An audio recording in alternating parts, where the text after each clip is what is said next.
Bona tarda, bona nit. Com ja sabeu, avui tenim aquí amb nosaltres l'Alfonso Larrea, que ens presenta el seu nou poemari.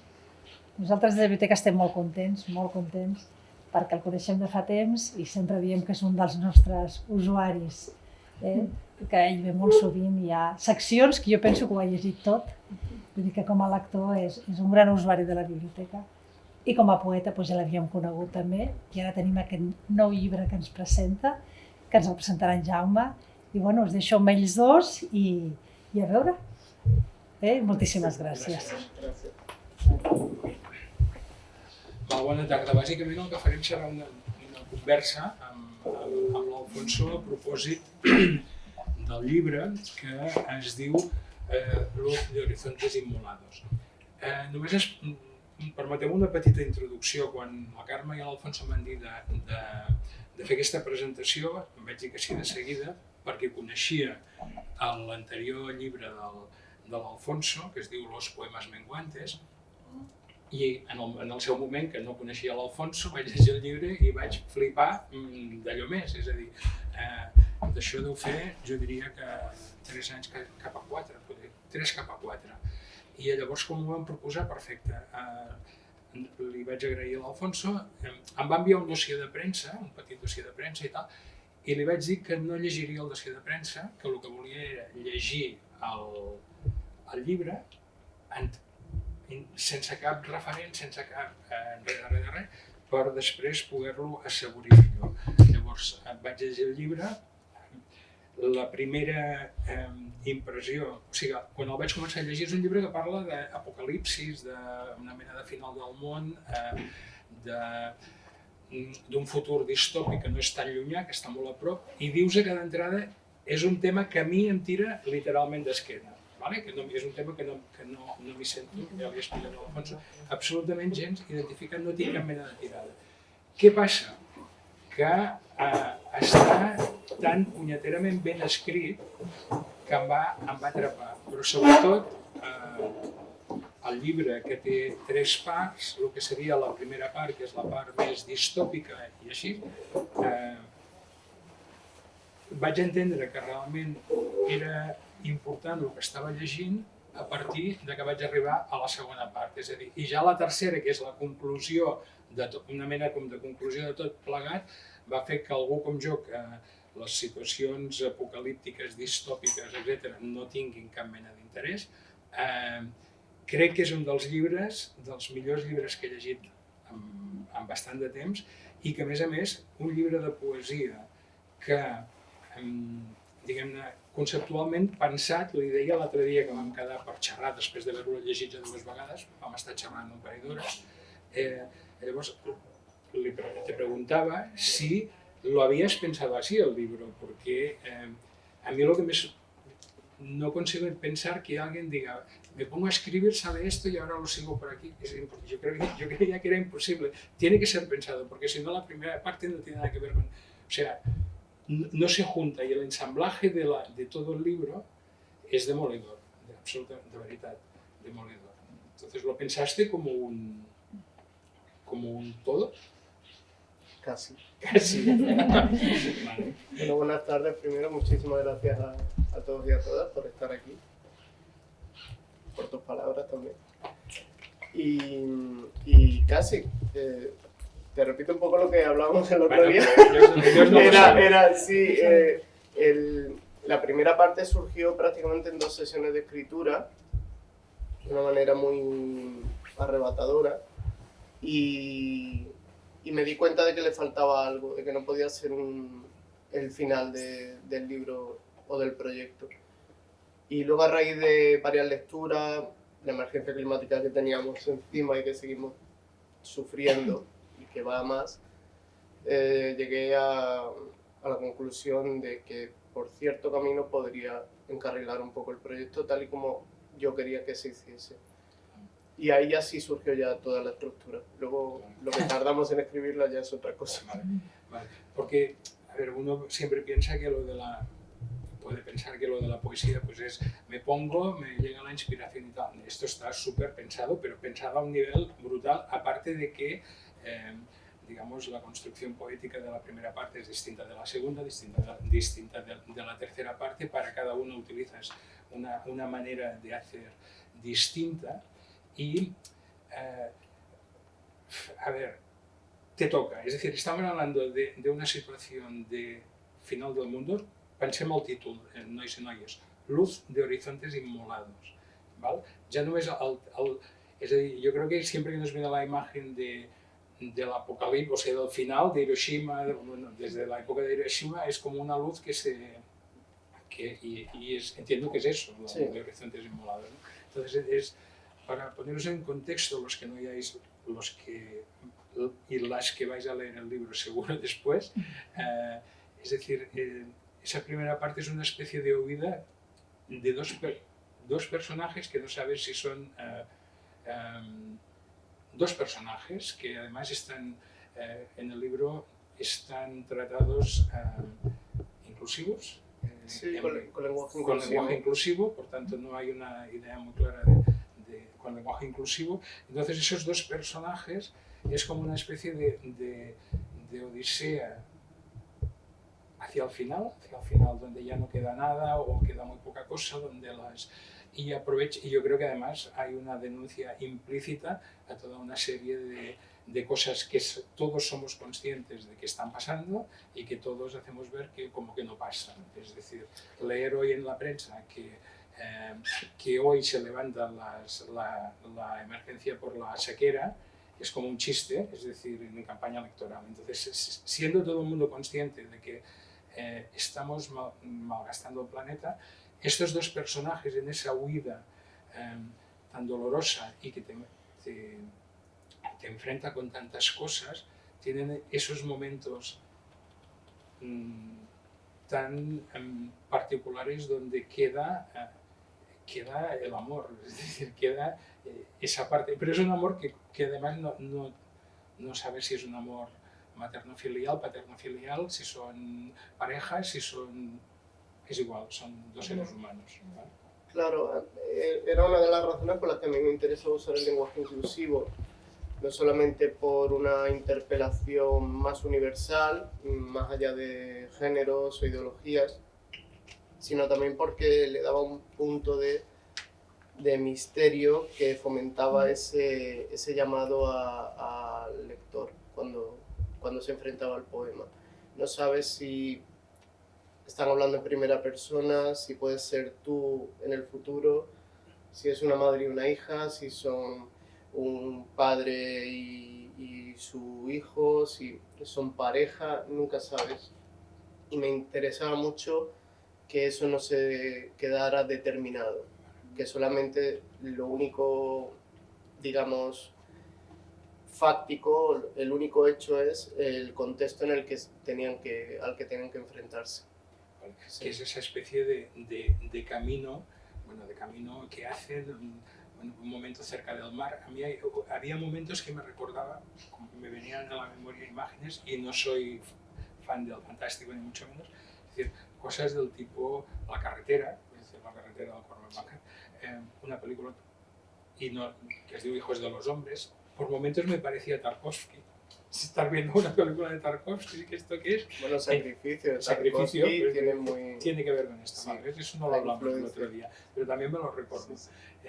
Entonces, ese huir de esas mujeres migrantes que están dando a luz a alguien que saben que ya no va a haber continuidad, es desolador. Es decir, esa primera parte es absolutamente desoladora, pero que tiene el contrapunto en la segunda. Para que os situéis, vamos a leer dos poemas de esa primera parte que nos lo leerán la María y la Emilia, y entenderéis de qué estamos hablando, si os parece. María, por favor.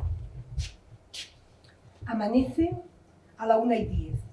Lo sé porque se detienen las manecillas del viejo reloj que me regalaste. vemos la pared final del mundo, blanca, con vetas de un verde recién nacido. Luego, un silbido tritura la materia ante nosotros. Su onda expansiva nos lanza, nos roba la gravedad, hace que se nos separen por primera vez las manos.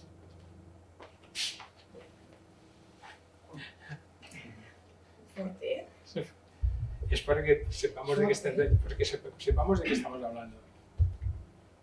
Los chalés, ahora vacíos, ocupados por les hijes del personal del servicio. Son amarillas pirámides de un tiempo que ya no es nuestro. Hacen skate en piscinas con el fantasma del agua arrastrando sus cadenas. Las fuentes de la ciudad, kibuz para las arañas. Los acuarios, tumbas verdes para últimos ejemplares. Como en lejanas novelas especulativas, como finales rodados antes, cuando el futuro era para macrogranjas intensivas, limpísimas hidroeléctricas, fábricas de Coca-Cola, todas nacionalizadas. Claro, demasiado tarde. Alfonso pertenece a un colectivo de poetas, que es el colectivo de poetas por el clima. ¿Lo digo bien? Sí. Por tanto, hay que decir, hay un interés, entiendo, debe ser además generacional. Debería ser intergeneracional porque nos afecta a todos, Pero no parece que pero a la digamos gente de mi generación les afecte mucho, Sí. salvo para las poltronas. Entonces, es decir,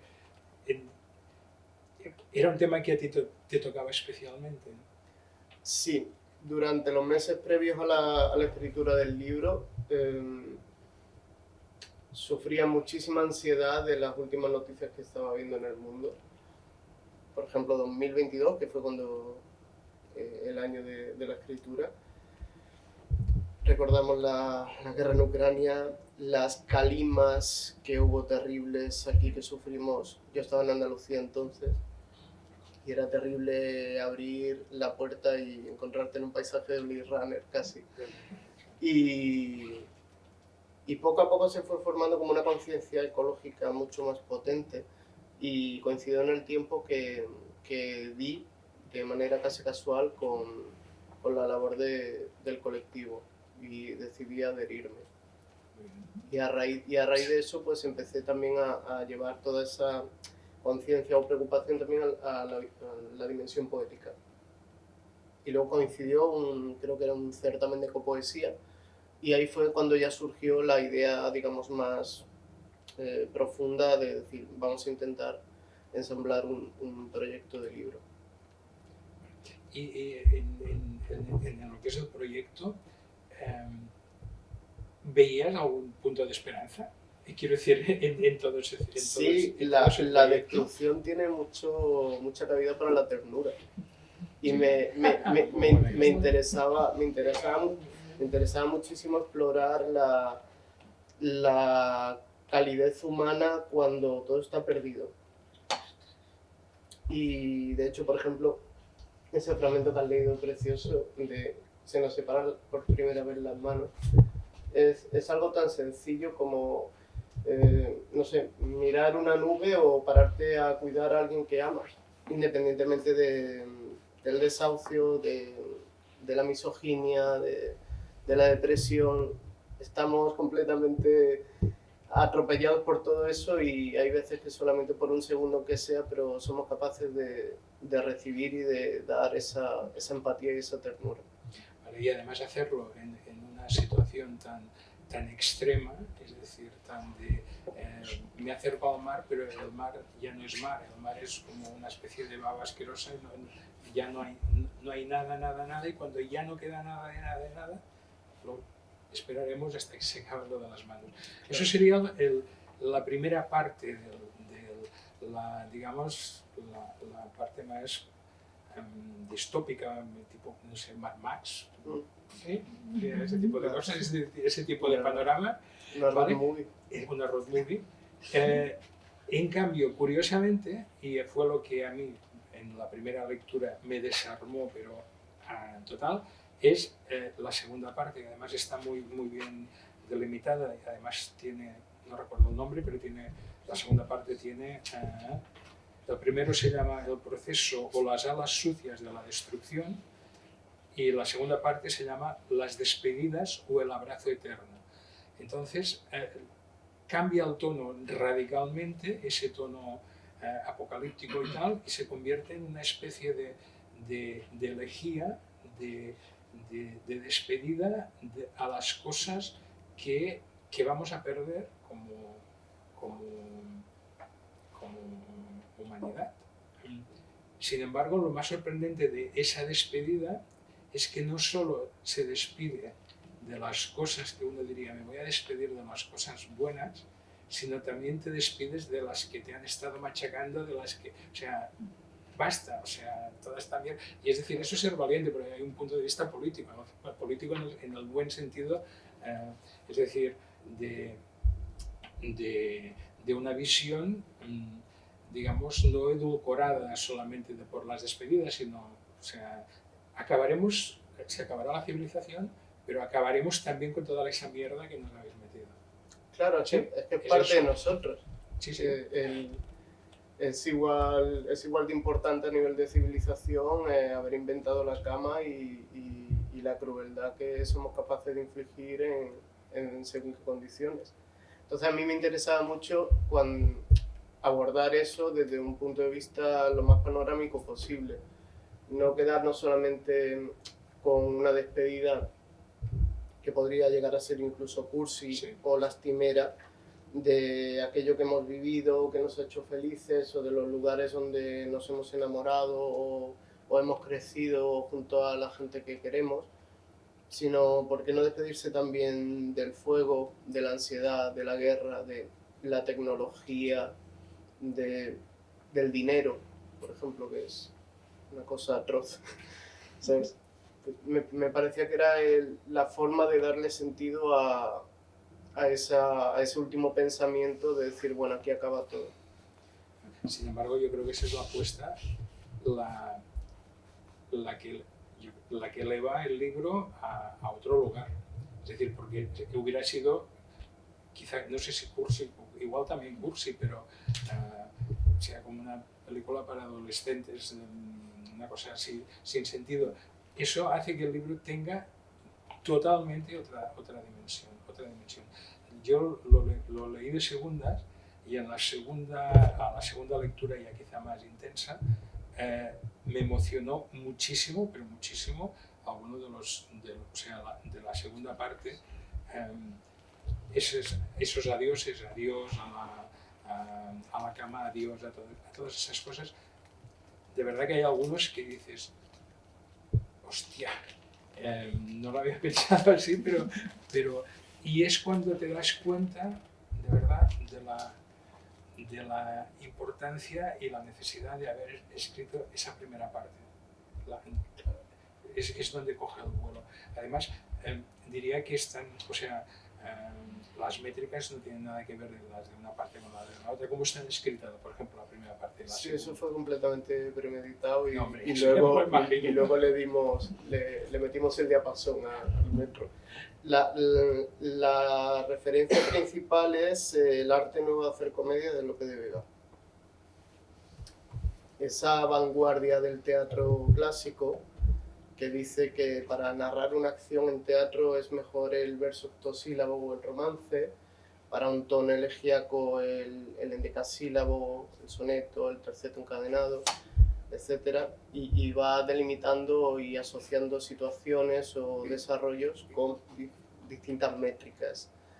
Por eso la primera parte está escrita en octosílabos, aunque son libres, ahí no soy muy amigo, al menos en este proyecto, de la rima. Y esta segunda parte, dado su tono de despedida, me pareció que terceto endecasílabo era lo que necesitaba y era lo que le daba un tono más lóbrego y mucho más sentido. Perfecto. Y, a ver, ¿qué más te quería preguntar? Además, en las dos partes quizá hay una apuesta clara por experimentar con el lenguaje, no solo con el lenguaje inclusivo, sino con digamos, palabras totalmente deconstruidas que ya dejan de ser, ya ni siquiera se escriben como se escribían, sino como puedes llegar a entenderlas en una situación o oírlas en una situación en caso de ser migrantes o de simplemente porque se está acabando y ya no eres capaz de la palabra, por ejemplo, Europa, y entonces juegas muchísimo con ese tipo, con deconstruir, no sé si es la palabra es deconstruir, con hacerlo de otra manera que lo que hace es realzar aún más el mensaje, el trasfondo que yo creo de compromiso que hay en todo el libro. ¿Sí? Claro, pues el lenguaje también se pierde. Bueno, Son como las maletas en una huida, o sales corriendo de casa porque se quema, no te da tiempo a cogerlo todo, te dejas palabras, te dejas fotografías, te dejas recuerdos también. Por ejemplo, hace poco leía a W.G. Sebald hablando sobre los bombardeos a población civil en Alemania durante la Segunda Guerra Mundial, y decía que incluso 20 años después de los bombardeos de Hamburgo, Dresde, etc., la gente seguía sin poder recordar cómo había salido de allí. La destrucción también afecta partiendo de la base de que la poesía es una forma de enfrentar los hechos o la realidad que vivimos. La destrucción también es una forma de sentirnos interpelados por la realidad y también nos deforma la mirada. Entonces, partiendo de ahí, me parecía importante que el lenguaje estuviese acorde al contexto y a lo que relataba, por ejemplo, en la primera parte de cada poema, y en la segunda que tuviese un tono mucho más sereno, pero a la vez igualmente firme. yo creo que está absolutamente conseguido, ¿eh? No tengáis ninguna duda. Gracias. me costó. Seguramente, pero es que es muy sorprendente, es decir, de verdad, es muy sorprendente. María y Emilio nos leerán, si nos importa, dos poemas de lo que serían la parte de los adiós de esta segunda parte, para que veáis el cambio de tono y cómo de algo tan árido como lo del principio podemos llegar a cosas así. Adiós a la feroz desigualdad que tanta calamidad provocó, pues se marcha también y para siempre. Qué distintas habrían sido las cosas si no hubieras azotado la espalda de mártires desheches e invisibles. A donde vamos no tienes poder, porque la utopía solo es transitable por quienes la empujan y aún creen en ella.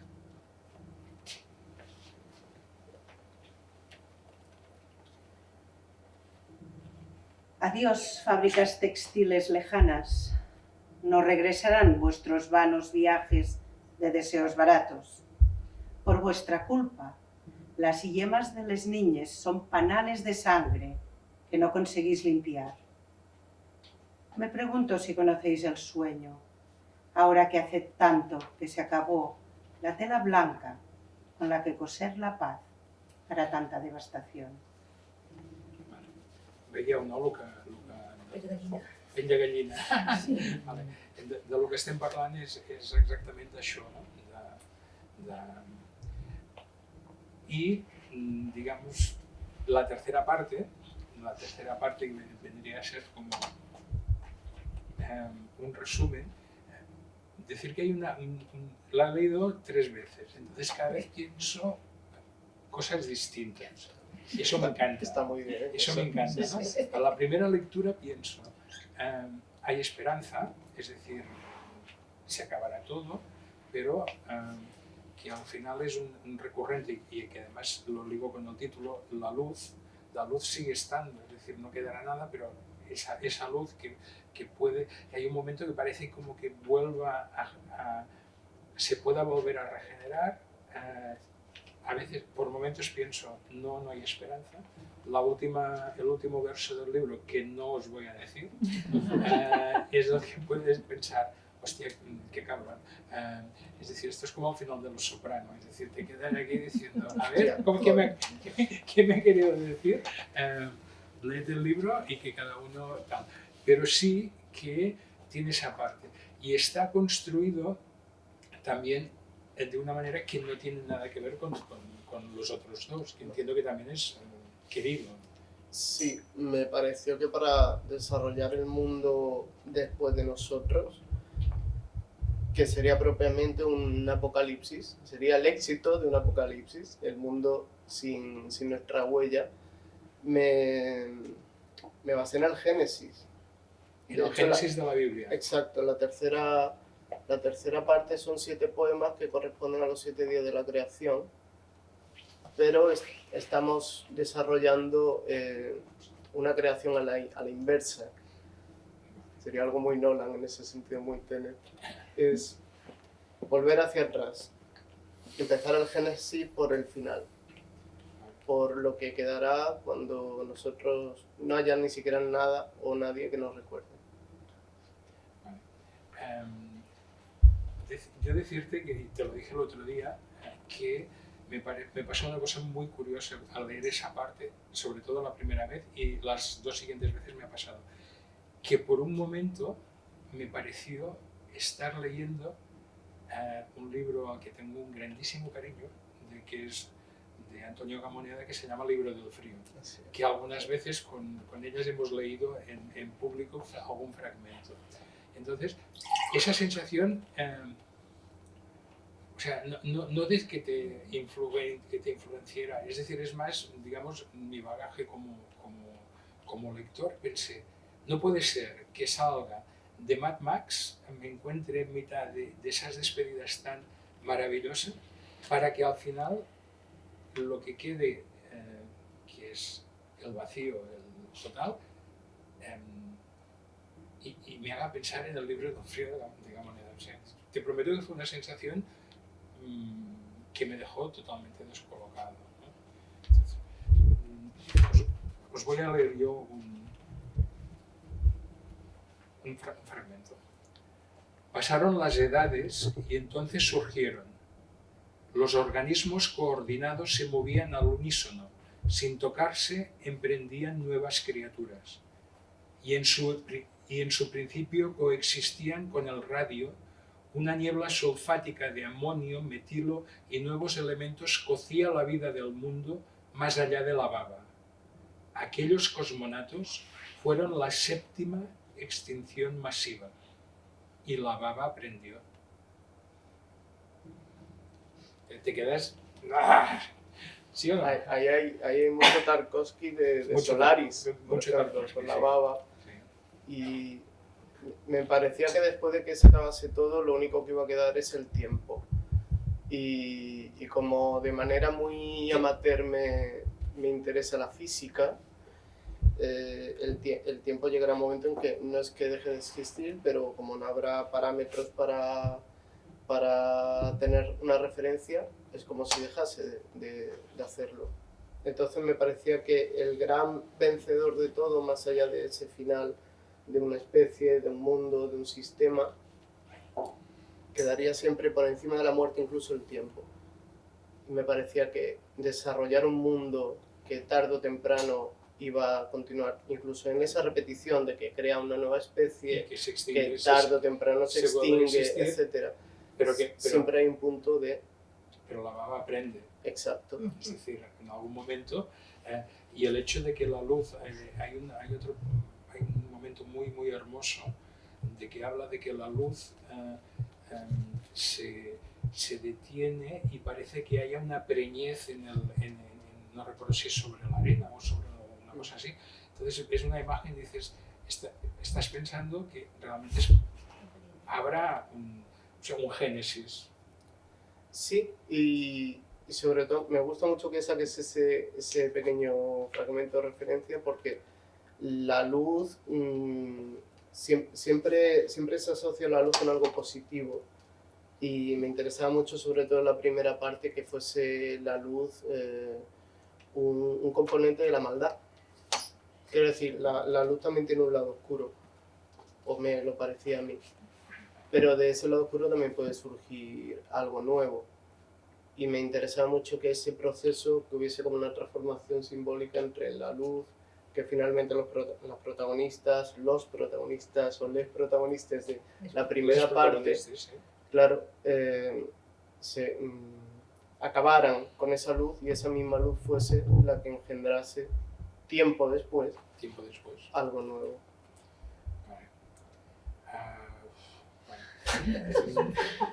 És que és molt heavy, vull dir, de veritat, però és una experiència molt i molt enriquidora, molt enriquidora. ¿Quieres? No sé cómo vamos de hora. El tiempo. Tiempo, es lo único que queda. Yo lo que os propongo es que si queréis preguntar alguna cosa, si queréis que comentemos algo, si a ti te apetece... Yo estoy muy cómodo. Si queréis preguntar algo, Antes de eso, es el momento. Es el momento, sí, que está, o sea, está perfecto.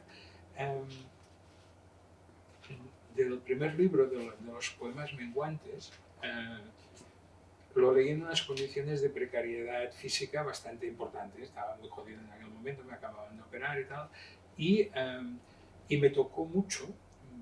O sea, a ver, a mí no es que me toque todo lo que leo muchas cosas y algunas me interesan, las que no me interesan he aprendido con los años digo, bueno, pues se quedan aquí en la estantería y ya veremos. Pero las que me interesan, intento ser muy activo.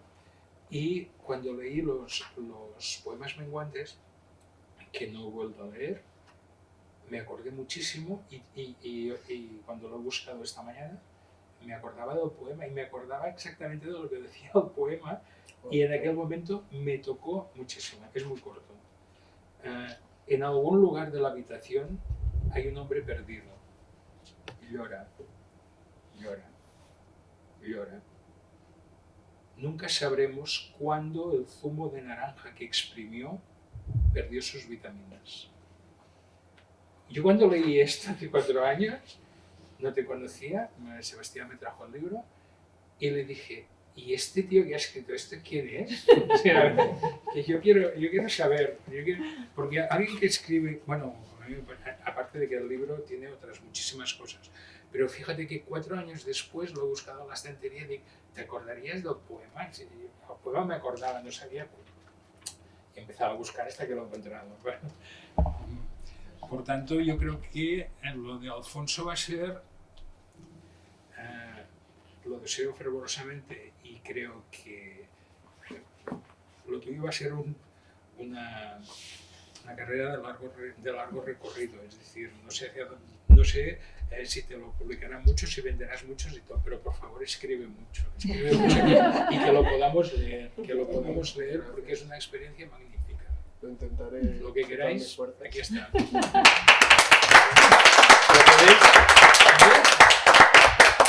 ¿Lo he preguntado alguna vez? En serio.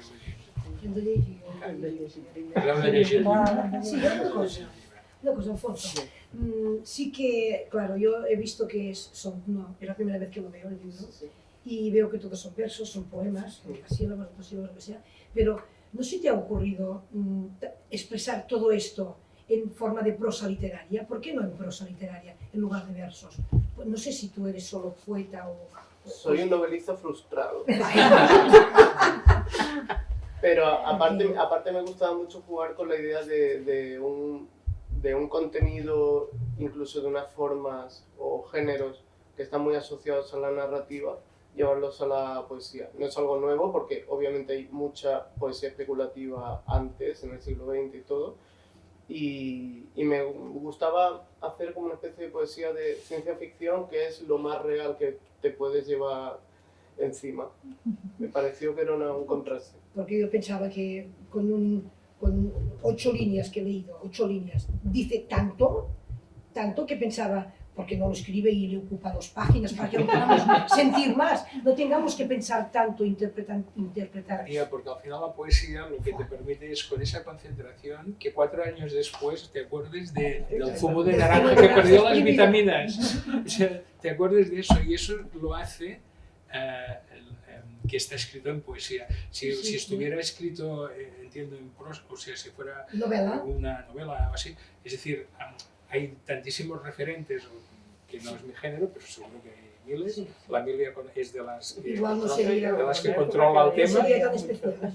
Lo que lo convierte en súper especial. Yo creo en algo extraordinario es que sea, pues eso, decasílabos, sí, es decir, que sea este el formato, que sea este el formato. No me digáis que nadie se ha quedado con ganas de conocer el último verso, porque luego he hecho a propósito, ¿eh? Vale, pues no os lo voy a destripar. No. Pero en Ja serio, ho hem de llegir des del principi fins al final. sí, no leáis, L'último plan. no leáis el último verso, pero cuando lleguéis al último verso es como yo alguna vez una película que el último plano dices, hostia, a ver, lo que yo he leído es lo que tal, y me parece brillante. Pero brillante tot, vull dir...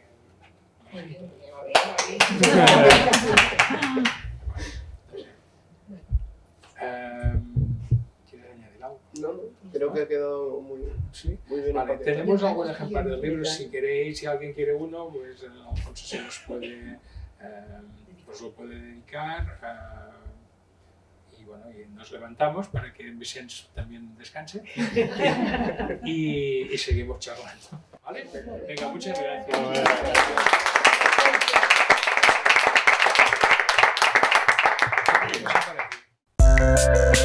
aquí.